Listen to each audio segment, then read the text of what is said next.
Magandang araw mga langga, ayan. At maganda ngayon ang panahon. Hindi ako nakasuot ng raincoat habang pupunta ako dito sa mga alaga. So ayan po, ninanamnam ko na yung sikat ng araw. Ayan, ayan po. Ayan po ay sinasapin ko sa aking mga alaga. Alagang sisiw. Maya maya lamang po papalitan ko rin sila ng sapin. At ako ay maghuhugas ng kamay. Meron po tayong gripo dito. Malakas ang tubig dito. Ayan.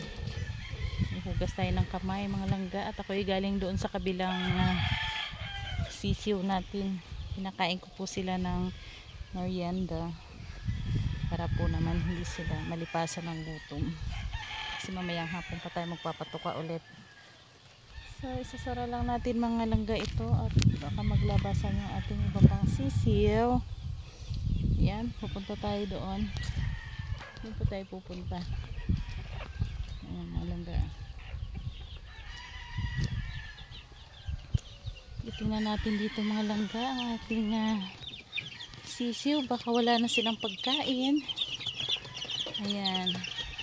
Kikita nyo yung inaalagaan ko sa araw-araw. Ayan po tayo dyan. Ayan. Oh. Ayan. Maya-maya lang po after nitong video ko. Lilinisin ko yan. Papalitan ko ng sapin. Pati po ang kanilang vitamins. Nag-vitamins kaninang umaga. So, itong hapon, palitan na natin ng tubig. Tuwing hapon, pinapainom po sila ng tubig. Basta pag naubos na yung vitamins nila sa umaga, pinapalitan po natin ng tubig. Ayan, nalalaglag. Kasi po ito, ano yan, sobrang lamig dito sa amin pag gabi. Nilalagyan ko yan sila ng natakipan ko sa gabi. Ayan. Buksan natin. Oops, nalaglag ulit. Okay lang yan mga langga. Ayan. Ayan po sila. Oop, huwag kang lalabas. Ayan po sila. Ayan. Ayan po sila mga langga. Ayan, pag nag 1 month na po, binababa na po namin yan. Okay, hindi na po sila nakakulong dito. Oops. Baka lumabas eh. Ayan, medyo marami yan sila dyan. 18 na sisiw po na ang nandito. Andito po 10. Tsaka po dito, ayan, bumaba ulit po lang ang ating ang ating pinakit. Ito lang yan. Mamaya ayusin natin ulit. Siguro bababa ulit yan. Mayroon din po tayo dito. Ayan. 6 lang po mga yan. Ito po mga langga.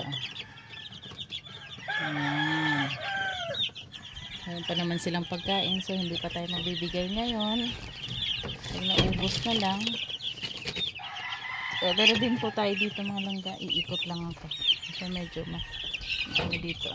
May hagdanan kasi dito. Ayan, bubuksan natin sila. Malaki na po ito mga langga.